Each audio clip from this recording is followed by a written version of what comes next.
Update. Am I the a-hole for not telling my dad that my mom got married? Original post. My 17 female parents got divorced when I was 12 because my dad had a 2-year-long affair with mom's best friend. It was really shameful because mom's best friend was with her since they were 3. My mom had been pressured by dad's family that she forgives him, but instead, mom decided to divorce him. A lot of the family members actually stopped talking to my mom because of this, and some of her friends also took her BFF's side. For this reason, mom was very devastated. Over the years, she has been to 2 different therapists for the trauma she had. As for my dad, he dated my mom's best friend for a while before they broke up. That is when my dad realized he loved mom and tried everything to get her back. But my mom was stubborn and shut him off, and he was still on and off with Sylvia, mom's best friend. I had to be in this mess, especially with my dad who would always try to guilt trip me into convincing mom into getting back with him.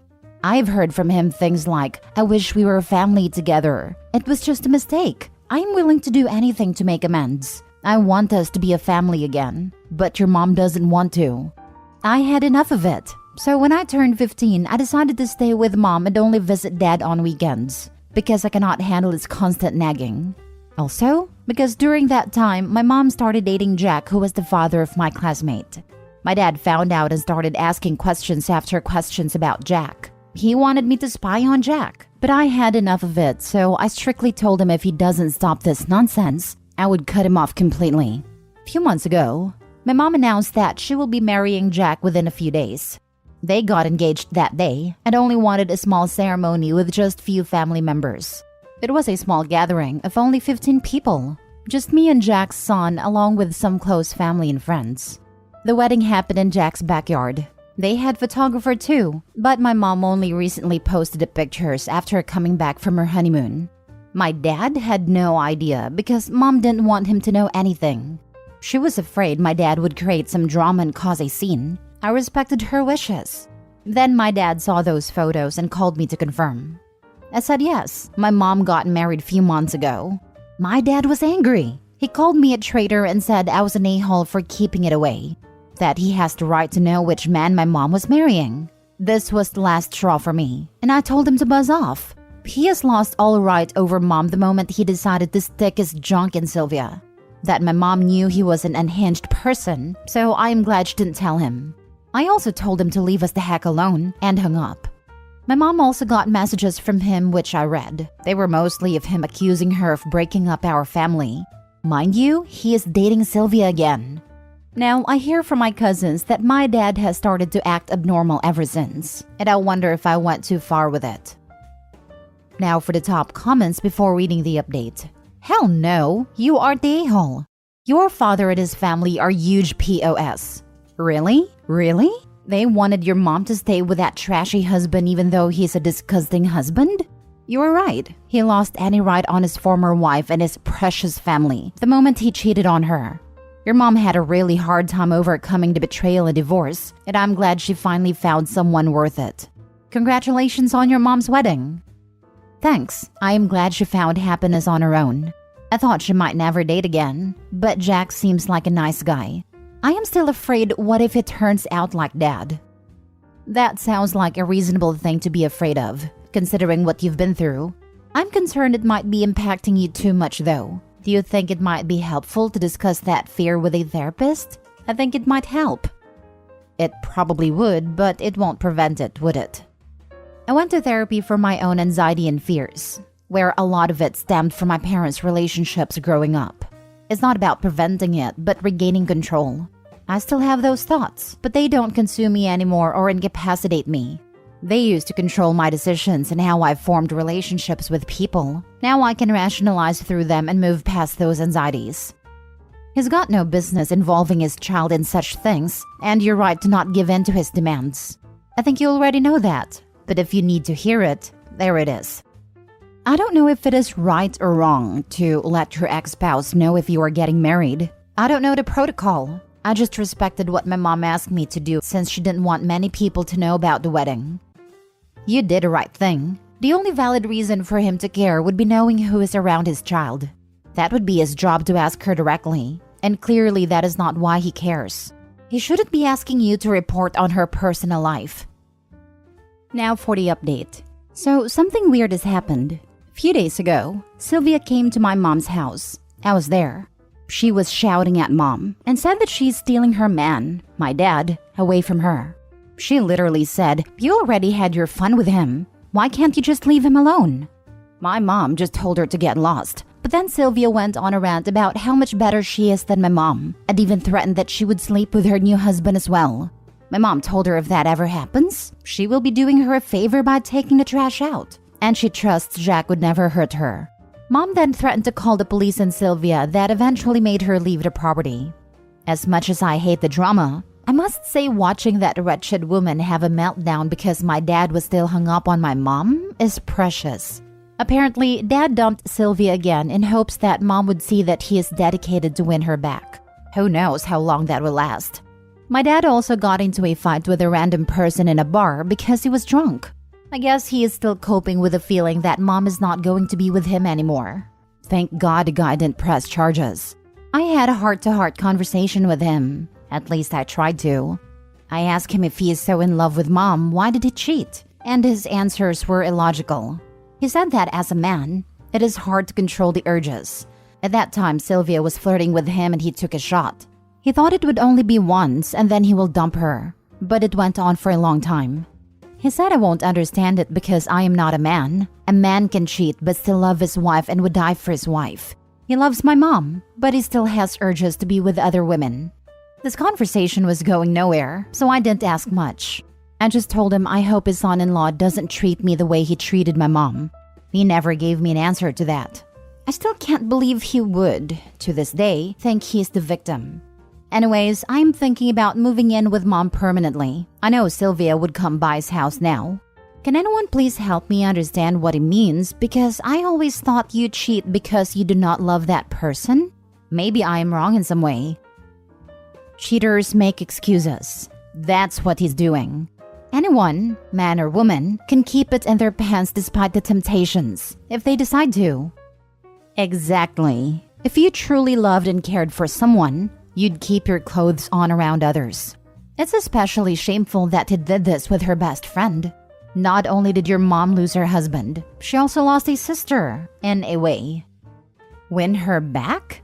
Dude, she's remarried. There's no coming back from that. Especially given the amount of toxic BS she's gotten since she dumped him. I hope this is the final stage of your dad's grief for this self-inflicted damage. I guess some people really feel that drama equals love and intensity. But your dad needs to get a clue that your mom isn't one of them. It was too late so many years ago, and I'm definitely team mom for valuing herself more than her wretched ex-husband did. Love, temptation, etc. People vary so much. I don't think we can make blanket statements. But I would say your dad loved the idea of himself that he proved wrong by his actions more than he loved your mom. I think it matters as complex as relationships that a person with this in their family history needs to talk to professionals to help sort it out and get to a healthy view of relationships, rather than listen to their toxic drama dad. If you don't, there will be lifelong effects. And I know this through experience. I especially don't get the win her back sentiment because he just openly admitted that even if he does get her back, he will still cheat on her. She has made it abundantly clear that that is a deal breaker, and somehow he thinks, even after all these years, that he can still be married to his ex-wife and have this side chick too. That Sylvia had always her eyes on him, and your dumb father failed on her trip because it was a huge ego boost. Thankfully, but unfortunately for him, your mother is a queen and threw him away when she found out of his affair. Something you never thought about. She moved on and found a better man. He can't handle that. The reason he went to Sylvia again is just because he is pathetic and can't stay alone. There are plenty men who are devoted and faithful to their wives, so his disgusting excuses can go to trash. Now both of them are facing karma. Your father by losing definitely your mother, and that woman never getting the man she is obsessed with. Last story. Am I the a-hole for not letting my ex take our daughter and move in with her new boyfriend? I don't even know where to start. My ex and I co-parent a wonderful 9-year-old daughter. I am not my daughter's biological father. I found out she was not mine when she was 3. I left my ex but stayed in the life of my daughter because I was already dad and the bio father was not interested. We share 50-50 custody and have been able to co-parent effectively other than the last year. About 18 months ago, my ex got mad at me for having concerns about issues when she was parenting. I won't go into detail, but our ability to co-parent broke down. She took me to court and tried to force a DNA test and have my name removed from the birth certificate to where my daughter basically wouldn't have a dad. My daughter was 7.5 years old at this time, and I've been dad since before she was born. So I got an attorney, and long story short, it did not go well for her. At all. The hearing officer was disgusted by what she was attempting to do, as my daughter knew me as dad and we had an extremely close relationship. I'm a good dad, and I was able to prove it. So I basically got to dictate the terms of the parenting plan. My child support was drastically lowered from what I was paying, and I was allowed to claim my daughter every other year for taxes. After the parenting plan was put in place, we patched things up and got into a good rhythm of co-parenting like we once had. There was no more threatening to keep my daughter from me, and my ex respected me as a co-parent a lot more because she is terrified of going back to court again. I have proof of her drinking and driving one time with my daughter in the car, with voice recording of her admitting it, as well as a few other issues that have happened since going to court. Fast forward to a couple months ago, my ex meets a guy and starts spending a lot of time with him. From what my daughter and ex tell me, he is a pretty legit guy. I have no reason to have an issue with him. I hear nothing but positive stuff about him from my daughter. Well, after dating about 8 weeks, my ex tells me that she's going to move into his house about 1.5 hours away with my daughter. This would involve uprooting her from everything she's known, moving her farther away from me and having her change schools to a much more inferior school. My ex has a terrible track record with guys and has been in several harmful relationships. One of the men beat her so bad that he was one of my state's most wanted fugitives for what he did to her. But this was all before my daughter was born. He's my daughter's biological father. I told my ex that because the relationship has only been going on for 8 weeks, she was free to move in with him, but my daughter would not be joining them, and we would have to rethink the custody arrangement to where I have primary physical if they moved forward. My ex became irate and told me that her boyfriend, who she is very much in love with, is threatening to leave her if they don't move in together because of the distance between them. That was another red flag, that the relationship is so fragile that this could cause a breakup. I'm terrified that my ex is going to get herself in a position where she lives with this guy, and there'd be violence or fighting and she can't escape, and my daughter would witness all of this. Because that's the history my ex has with relationships. Every other relationship other than ours has had violence in it. I told my ex that she would renew her lease and I will renew mine. And a year from now, if they're still together and happy, I would be willing to move to that city as well to make it all easy for everyone and our daughter. And I would not contest my daughter living there. Part of me feels like I'm being inappropriate and controlling by basically dictating my ex's relationship terms.